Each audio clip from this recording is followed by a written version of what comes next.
How are we doing? How are we doing? Look, where are we going today? Where are we going today? This is my first day back at work. Yes, it is. You're watching Chris on Real Talk on Monday, the 24th of May, 2021. And today is my first day back, and it's going to be a week of training, is what it's going to be. So I've got today as a CPC day, getting some hours in for my certificate of something I can't remember now. CPC, Certificate of Professional Competence. Transport Hub, good morning. I see you were waiting. It's nice to know that you were there and that you are watching live. You put this on my wrist. There we go. Look. So there we go. Got the gimbal. I've got the gimbal. I remember you said something about toilet paper, or I don't remember saying anything about toilet paper. However, I do know that Andre, London Decker, done a video on toilets and the availability and whatnot of them for bus drivers. Lee Jones, good morning. Hope you're okay. Good luck going back.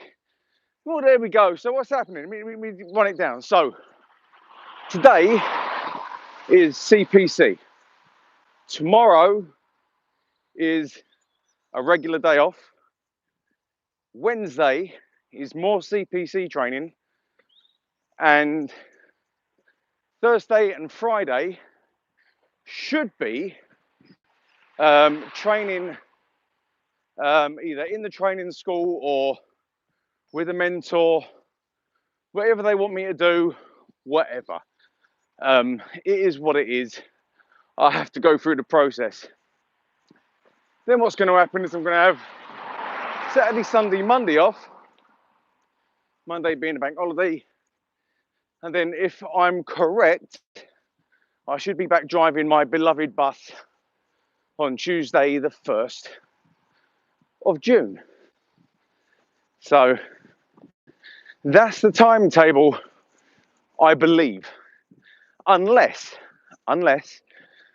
they want me to do CPC today and Wednesday, training school for other training on Thursday, Friday, and then they want me back in on the Tuesday, the 1st, with the mentor to brush up on the route that I drive, which we'll see. You know, I mean, I know my route like the back of my hand. What's going on with this gimbal?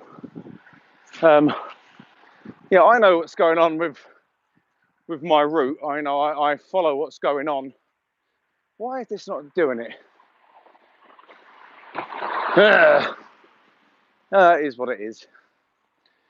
But I'm aware of specific road closures and traffic calming measures and road narrowing. I've covered that in videos before. So I do know the diversion route in Peckham. Done it many times over the years.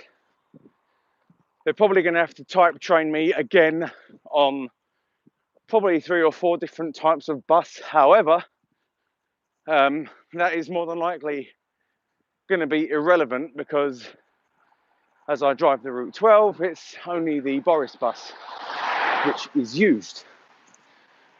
But it is what it is, isn't it? So we'll wait and see. So for those of you who don't know what's been happening, my story, I'm going to tell my somewhat boring story from start to finish as to why I've been off work since March last year.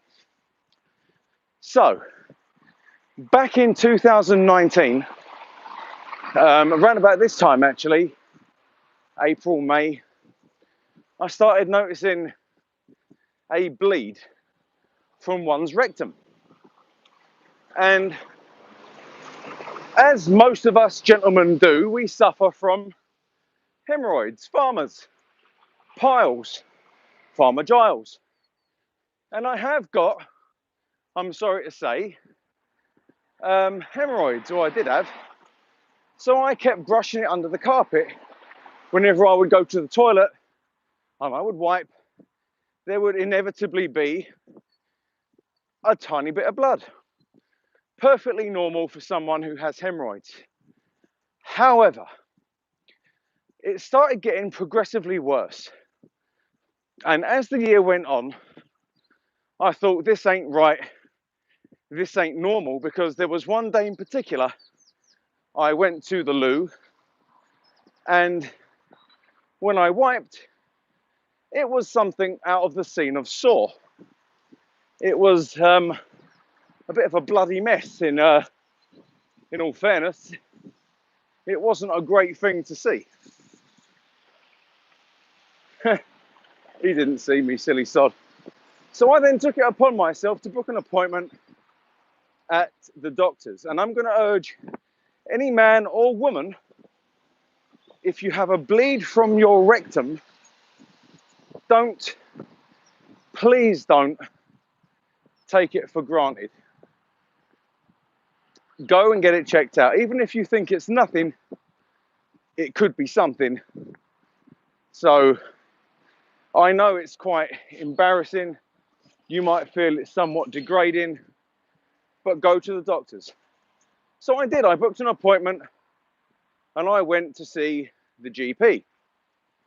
This was in June, I believe, of 2019. At what point the wonderful doctor had to examine one's rectum, and it was, let's just say, quite uncomfortable. However, in doing that examination, this doctor identified a lump about 2 or 3 centimeters in of one's back passage.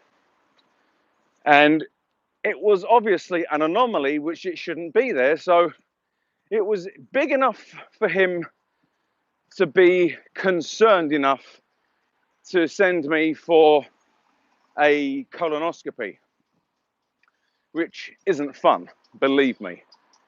So I went through the motions. I went to the hospital, to the colorectal, and they make you take a rather nasty laxative called Movicol, Moviprep. That's the one, Moviprep.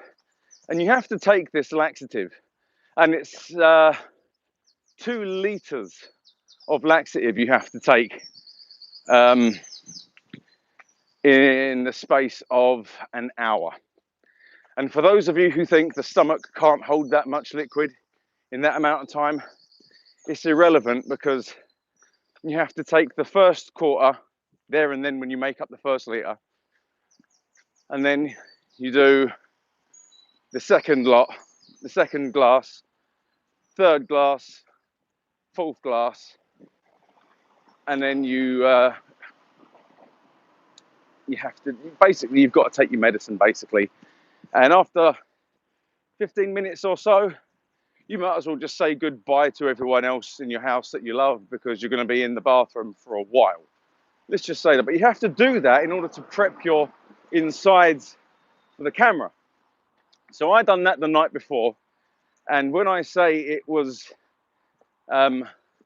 uncomfortable, it's an understatement, right? So I go to the hospital, of which they had a look, and I saw the offending item, the tumor, and they took a couple of biopsy samples and they sent them off. And what happened was I got those results back in August,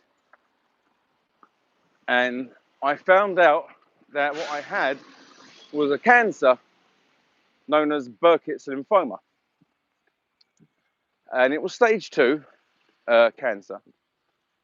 And very quickly I found I was actually in hospital in King's College on the Derek Mitchell unit, or DMU. Absolutely fantastic people that work in there, and they looked after me. And basically it was 3 weeks in and 1 week off. So I was in hospital for 3 weeks at a time, having chemotherapy pumped into my system every day.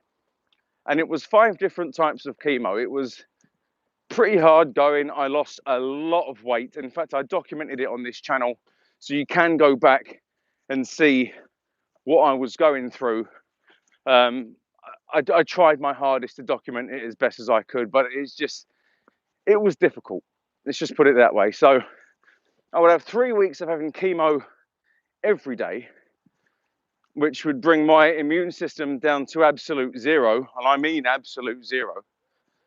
And then I'd have a week at home. However, because my immune system was basically non-existent, I would have to have daily injections known as a GSF injection, which I'd have to put straight into my stomach. But I would have to stay at my parents' house the first week, because if you have a cold or anything and you come near me, that could have killed me, basically. That's how much it destroys your immune system. And then obviously I'm back in hospital having the exact same thing. R-Codox-M, it's called. So I went through that for just over 3 months. And it did make me lose a lot of weight. I lost all of my hair, and I struggled with it. In fact, I struggled more with the treatment, with the chemo, than I did with the cancer. However, the chemo saved my life. The cancer would have killed me. So this is what you have to weigh up. And I then, after all my treatment, had 3 months recovery. So I was off work initially for 6 months. So 3 months of treatment, I mean, heavy going treatment. I mean, some people have treatment which lasts, well, which they have to take once every 2 weeks, for example. I was having it every day. So obviously I've done my treatment, I've done my recovery, and then I had to go back to work. And this was back in February of 2020. So what happened there was I had 3 weeks working in a back office, and then I had 2 weeks of driving. And what happened was, in March of 2020, my other half actually got COVID. Now, the rules at that time were, if someone in your household has COVID, isolate away from them, and you can still go around your daily business. So what I was doing was sleeping in the living room while simultaneously looking after my family, disinfecting everything, and going to work at the same time. Yeah, hard to juggle. And then I had a couple of days off. It was the end of my week and I had a couple of days off. And then I remember I had Sunday, Monday off. And on the Monday, I think it was the Monday, the PM, old Bojo, came on the news and said, well, we're changing the rules. If you are in a house with someone who has COVID or has symptoms of COVID, then everyone in the house has to isolate. So of course, at this time, I've had to call work and say, look, my other half's got COVID. I have to isolate. This is what's literally happened, like on the news just now. So I called work instantly and I explained to them what was going on. So I had to isolate for, what, 14 days, all right? And I didn't get COVID at that time. However, in all of that time that I was off isolating, I then had a letter from the NHS and the government telling me that because I am high risk, because of the cancer, I then had to shield. And we're all aware of what shielding is and what it was. And I was shielding the whole time shielding was in place. I mean, the only time I went out, as I'm pretty sure you'll all see on previous videos, is to either walk the dog or only in very specific cases go and do a tiny bit of shopping or grocery shopping. But even that was very few and far between. I didn't go out, basically. And from shielding, I was also then told, well, you're now furloughed. You're too much of a high risk to come back to work. we're going to furlough you. So the company furloughed me for my own protection, basically. And the date for them to give me to come back to work kept getting pushed back and back and back. So far back, in fact, that I've been furloughed up until today. So I actually haven't driven a bus since March 2020. That's a long time. In fact, it's a long time to live on furlough pay. And anyone that's been furloughed or is still furloughed would know that it's an absolute bitch living on only 80% of your contracted wage. It's not fun. But you do adjust. You do adjust. So what have I been doing in all that time? Well, I've found a different format for doing Real Talk. I do it on my computer when it's my day off and my missus is at work. You know, all the graphics on the screen and whatnot. And I try to keep it to a certain standard, I suppose. I have the technical gremlins with the internet not connecting to what I need it to. I've several times grown a beard and shaved it off. I've currently got a beard. And I kind of like it. I kind of like the beard. I think I'm going to keep it for a little while longer. But I am actually taking pictures every single day of the beard, and I'm going to be putting that in a time-lapse video at some point. Just if you fancy seeing someone's beard grow, that's all good. So I do apologise if people are commenting in the comment section and I'm not able to read them. It's just because it flashes up and then I don't catch it in time, and I'm holding a gimbal with one hand, and the other hand, if I touch the screen, will move the gimbal, and it's an absolute pain in the ass. So I do apologise if I'm not catching anyone's comments. But in all of that, in all of the time that I've had off, did I miss work? At first, no, because anyone that works in any kind of job for a certain amount of time, you get to a point where you're like, for God's sake, I wish I could have some time off. Let's not split hairs on this. I was getting stressed out with the job just as much as anyone would get stressed out with a job where they get abused every single day. And that is what it is like as a bus driver. We do get abuse every single day without fail. But we have to have a certain amount of thick skin, and we deal with that the best we can. We get fed up with the amount of rubbish on the buses, people trying to skip their fares, you know, trying to get on the bus when you're not at a bus stop, trying to get off the bus when you're not at a bus stop, when you're stuck in traffic and you have no idea what's causing the traffic, and someone will come to you and speak to you like it's all your fault that there's traffic.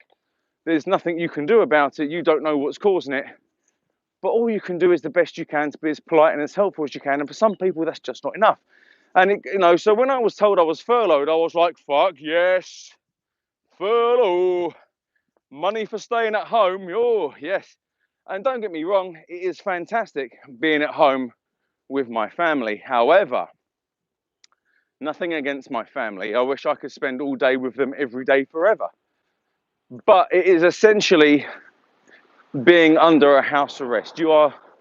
When you're shielding, in particular, not so much the furlough, but when you're shielding, you basically can't go anywhere or do anything. And seeing the same walls day in and day out, it gets to you. You start thinking to yourself, God, why did I decorate the walls this color?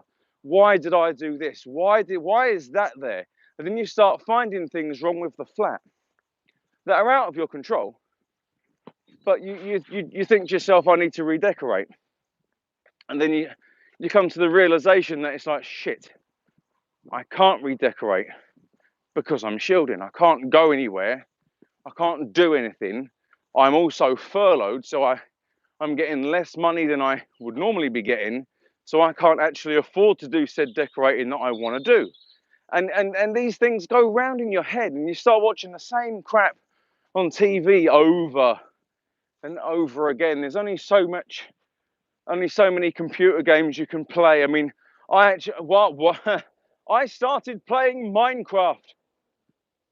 Think about that. I'm a 36-year-old man, and nearly a year ago, my son, my eldest boy, convinced me. Yeah, I know, Bobby. I know it's difficult, and you know, I hear you. But yeah, my son convinced me to try Minecraft just to kill some time. And believe me when I tell you that game is like crack, because I'm not sure whether it's the bright colours on the screen or the fact that you can build things or destroy things. I don't know what it is, but I still play when I get bored. I still play Minecraft. What is wrong with me? You know, I understand that most people my age, if they do play games, it's like, I'll play a bit of FIFA, a bit of football, might play a bit of Call of Duty. But no, I'm a grown-ass man playing Minecraft. Why is your beard orange? Because my beard naturally is ginger, funnily enough. My natural hair color is actually blonde. It's a mousy blonde or dark blonde, and my beard is actually ginger. The problem I've got with my beard though is here, and about 4 weeks ago I actually colored it to its natural color, and it's fading. So the sun is actually over there coming up over the horizon, and it's glinting, it's shining on my beard, my beard oil, beard balmed, slightly trimmed, kept to a presentable level, and groomed beard. That's why my beard looks like that. I feel like a pirate. That's what's. Are drivers required to wear a tie in winter? Yes, drivers are required to wear a tie in winter. I was actually umming and ahhing today. I was thinking about it. It's like, do I or don't I wear a tie? And I wasn't gonna wear a tie, but I thought, you know what? It's my first day back. I might as well go wearing the full shebang. You know, I'll go to work on the first day wearing the tie. I mean, what's the worst that can happen? If I get hot, I'll just take it off. I mean, usually during the summer months, they'll say to us as from management, you don't have to wear the tie because it's so hot. Aviva drivers don't have to. Not sure about other operators. Well, I work for Go Ahead London, and usually within the summer months, we are given dispensation to not wear the tie. We don't have to wear it, but in all fairness, I very seldom wear the tie anyway. I'm only wearing it today for video's sake and the fact that it's the first day back. I probably won't be wearing it much at all after today, but we'll see.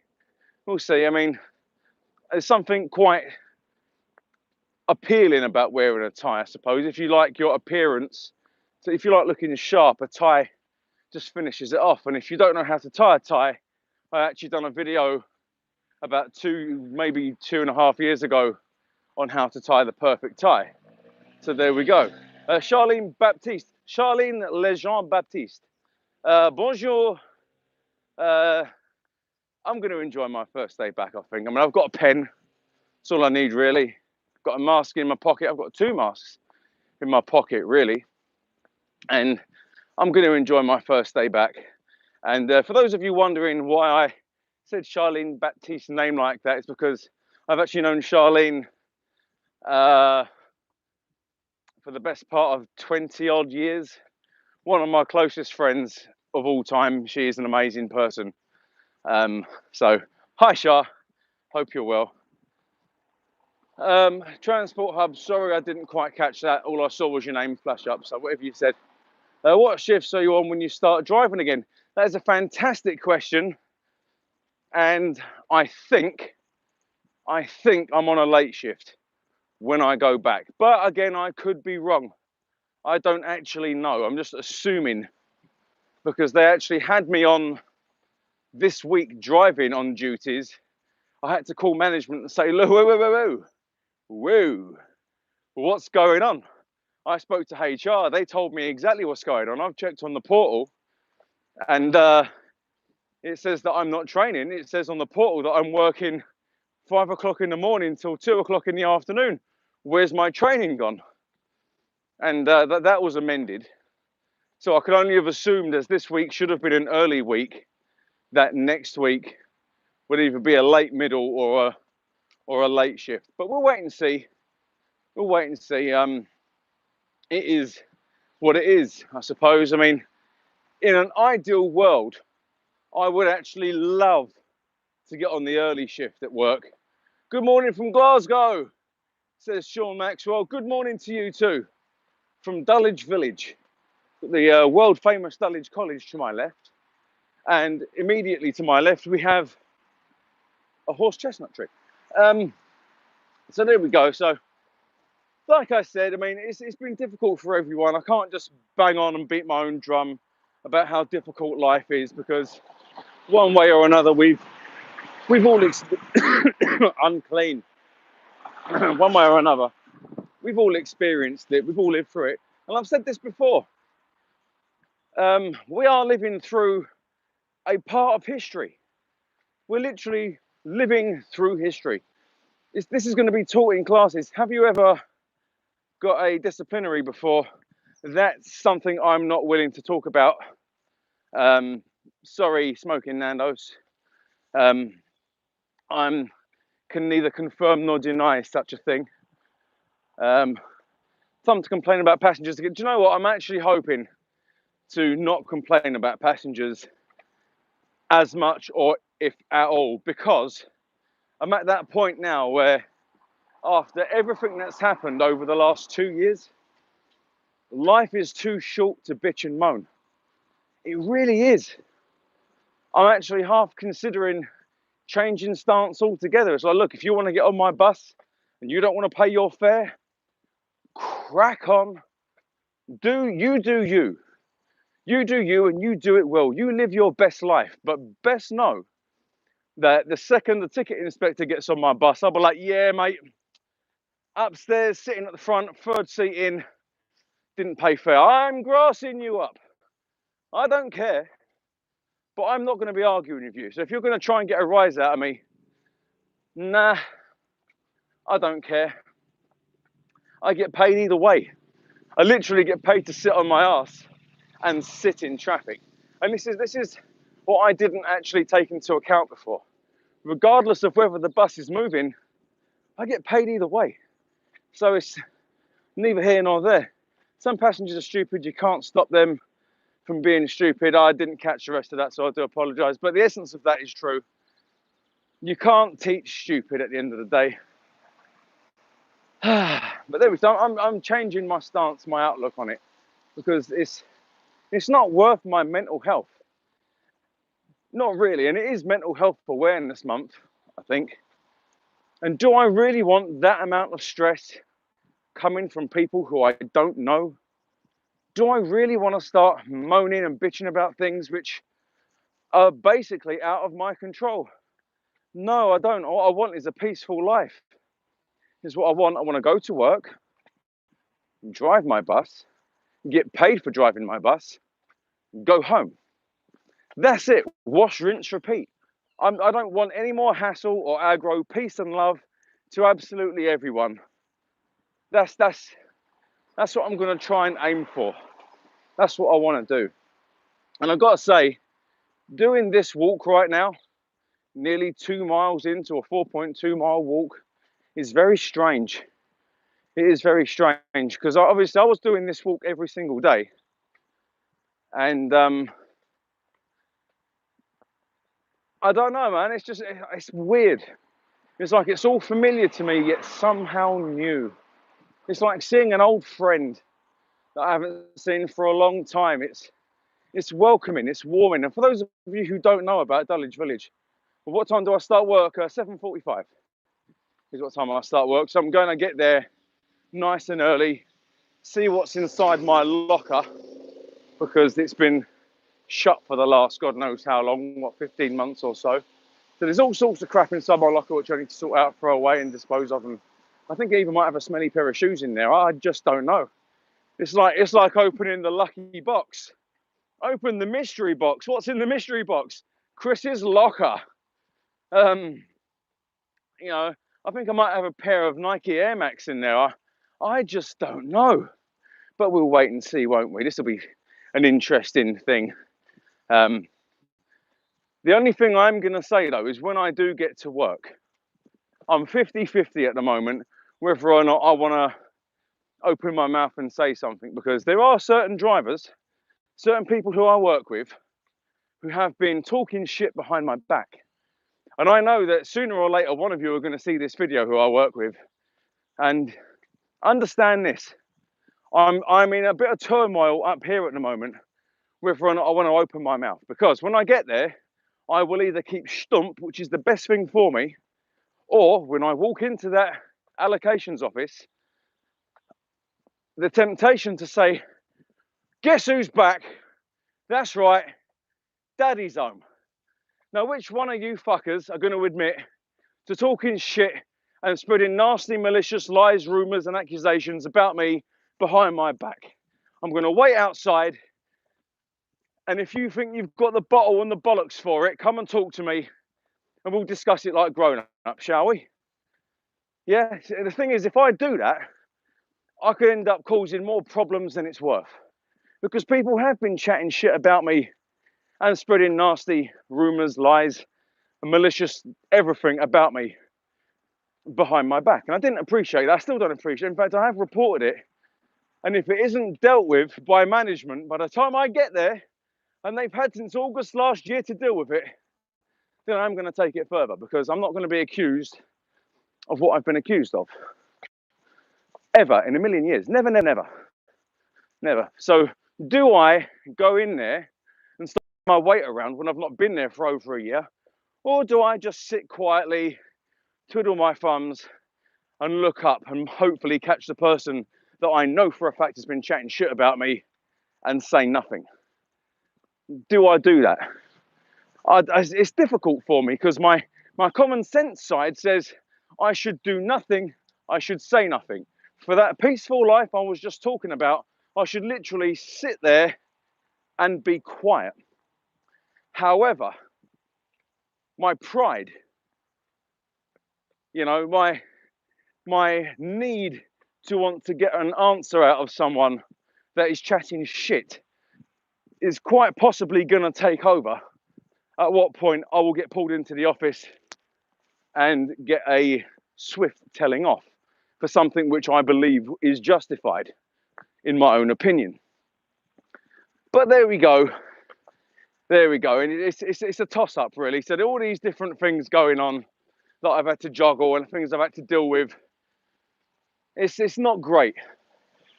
So anyway, if you have joined me for the first time and you like what you see, hit the subscribe button, hit the like button. If you do not like this video, feel free to hit the dislike button, but give me a comment in the comment section down below and tell me the reason why you didn't like the video without being an arsehole. And then I'll read your comment and I'll respond to your comment. And negative feedback is quite often positive feedback, because it helps me to make better content. I've always said that. So it is Monday. Happy Monday. Have an absolutely fantastic day. Be good to yourself. Be good to everyone else. Smile. The world will smile with you. Take care. See you later. Mwah.